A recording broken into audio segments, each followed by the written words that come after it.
ನಮಸ್ಕಾರ ಸ್ನೇಹಿತರೆ, ಕಾಸ್ಟೋನಲ್ಲಿ ಒಂದು i20 ಬಂದಿದೆ. ನೀವು ನೋಡ್ತಾ ಇರ್ಬೋದು, ಮೊನ್ನೆ ಕೂಡ ಇದ್ರದ್ದು ವೀಡಿಯೋ ಮಾಡಿ ಹಾಕಿದ್ವಿ. ಸೊ 2020 ಮಾಡಲ್, ಸೆಕೆಂಡ್ ಓನರ್, ಲಾಸ್ಟ್ ಆಪ್ಷನಲ್ಲಿ ಇದು. ಸೊ ಕಸ್ಟಮರ್ ಅರ್ಜೆಂಟಲ್ಲಿದ್ದಾರೆ ಸ್ನೇಹಿತರೆ, ತುಂಬ ಬೇಗ ಸೇಲ್ ಮಾಡಿಕೊಡಿ ಅಂತ ಹೇಳಿ ಮತ್ತೆ ಕಾಲ್ ಮಾಡಿದ್ರು. ಸೊ ಹಾಗಾಗಿ ಮತ್ತೆ ಒಂದು ವೀಡಿಯೋ ಮಾಡಕ್ಕೆ ಬಂದಿದ್ದೀನಿ. ಸೊ ಯಾರೆಲ್ಲ ಒಂದು i20 ನೋಡ್ತಾ ಇದ್ದೀರಾ, ಅದರಲ್ಲೂ ನಿಮಗೆ 2020 ಮಾಡಲು ಲಾಸ್ಟ್ ಆಪ್ಷನಲ್ಲೂ ಪೆಟ್ರೋಲ್ ವೆಹಿಕಲ್ ಸ್ನೇಹಿತರೆ, ಲೆಸ್ ಡ್ರೈವನ್ ವೆಹಿಕಲ್, ಅದರಲ್ಲೂ ನಿಮಗೆ ಒಂದು ವೆಲ್ ಮೇಂಟೈನ್ ಆಗಿರೋ ವೆಹಿಕಲ್ ಸ್ನೇಹಿತರೆ. ಬನ್ನಿ, ಒಂದು ಒಳ್ಳೆ ಪ್ರೈಸ್ಗೆ ಆಗುತ್ತೆ. ಕಸ್ಟಮರ್ ಕೋಟಿಂಗ್ ಪ್ರೈಸ್ ಬಂದು 6,75,000 ಸ್ನೇಹಿತರೆ. ಸ್ಲೈಟ್ಲಿ ನೆಗೋಷಿಯಬಲ್ ಕೂಡ ಇದೆ, ಲೋನ್ ಕೂಡ ನಾವೇ ಮಾಡಿಸ್ಕೊಡ್ತೀವಿ.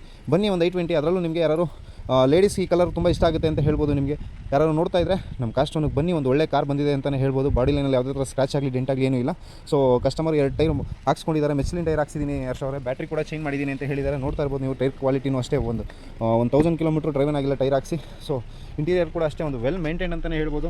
ಅಷ್ಟು ಆಪ್ಷನಲ್ ಆಗಿರೋದ್ರಿಂದ ಬಟನ್ ಸ್ಟಾರ್ಟು, ಕೀಲೆಸ್ ಎಂಟ್ರಿ ಇರುತ್ತೆ ಇದು. ಸೊ ನೋಡ್ತಾ ಇರ್ಬೋದು ನೀವು, ಇಂಟೀರಿಯರ್ ಕೂಡ ಒಂದು ವೆಲ್ ಮೇಂಟೈನ್ ಮಾಡಿದ್ದಾರೆ. ಸೊ ಬೇಗನೆ ಸೇಲ್ ಮಾಡಿಸ್ಕೊಡಿ ಅಂತ ಹೇಳಿದ್ದಾರೆ ಸ್ನೇಹಿತರೆ. ಬನ್ನಿ, ಲೋನ್ ಕೂಡ ನಾವೇ ಮಾಡಿಸ್ಕೊಡ್ತೀವಿ. ಸೊ ಒಂದು 50 to 1 lakh ಡೌನ್ ಪೇಮೆಂಟ್ ಇದ್ದರೆ ಸಾಕು, ಮಿಕ್ಕಿದೆಲ್ಲ ಲೋನ್ ಆಗುತ್ತೆ ಸ್ನೇಹಿತರೆ. ಸೊ ಬನ್ನಿ, ಒಂದು i20 ಕಾಸ್ಟೋನಲ್ಲಿದೆ. ನಮ್ಮ ಲೊಕೇಶನ್ ಬಂದು Ullal main road, Mangaluru PU college ಹತ್ರ ಬಂದರೆ ಗಾಡಿ ನೋಡೋದಕ್ಕೆ ಸಿಗುತ್ತೆ ಸ್ನೇಹಿತರೆ. ಸೊ ಅಲ್ಲಿ ಬಂದರೆ ಗಾಡಿ ಟೆಸ್ಟ್ ಡ್ರೈವ್ ಮಾಡಿಕೊಂಡು, ನೀವು ಚೆಕಪ್ ಮಾಡ್ಕೊಂಡು ಮೆಕ್ಯಾನಿಕ್ ಸಮೇತನೇ ಬಂದು ನೋಡಿ ಗಾಡಿ ಫೈನಲೈಸ್ ಮಾಡಿ ತೊಗೊಂಡು ಹೋಗ್ಬೋದು. ಪ್ರೈಸ್ ಏನು ಫಿಕ್ಸ್ಡ್ ಇರಲ್ಲ, ಸ್ಲೈಟ್ಲಿ ನೆಗೋಷಿಯಬಲ್ ಇರುತ್ತೆ. ಬನ್ನಿ ಸ್ನೇಹಿತರೆ, ಒಂದು ಒಳ್ಳೆ ಪ್ರೈಸ್ಗೆ ಆಗುತ್ತೆ ಅಂತ ಹೇಳ್ತಾ, ಆದಷ್ಟು ವೀಡಿಯೋ ಶೇರ್ ಮಾಡಿ, ಲೈಕ್ ಮಾಡಿ, ಕಮೆಂಟ್ ಮಾಡಿ, ಸಪೋರ್ಟ್ ಮಾಡಿ ಸ್ನೇಹಿತರೆ. ಯಾವ ಕಾರ್ ತರಬೇಕು ನಮ್ಮ ವೀಡಿಯೋದಲ್ಲಿ ಅಂತ ಕಮೆಂಟ್ ಮಾಡಿ, ಆ ಕಾರ್ನ ತರೋದಕ್ಕೆ ಪ್ರಯತ್ನ ಪಡ್ತೀವಿ. ಆದಷ್ಟು ವೀಡಿಯೋಸ್ನ ಶೇರ್ ಮಾಡಿ ಸ್ನೇಹಿತರೆ. ಯಾರೆಲ್ಲ ಕಾರ್ ತೊಗೋಬೇಕು ಅಂತ ಇದ್ದಾರೆ ಅವ್ರಿಗೆ ಅನುಕೂಲ ಆಗಲಿ. ಕನ್ನಡದವರೇ ಸಪೋರ್ಟ್ ಮಾಡಬೇಕು ಅಂತ ಹೇಳ್ತಾ ಈ ವಿಡಿಯೋ ಮುಗಿಸ್ತಾ ಇದ್ದೀನಿ. ಮತ್ತೊಂದು ವೀಡಿಯೋದಲ್ಲಿ ಸಿಗೋಣ. ಧನ್ಯವಾದಗಳು. Thank you.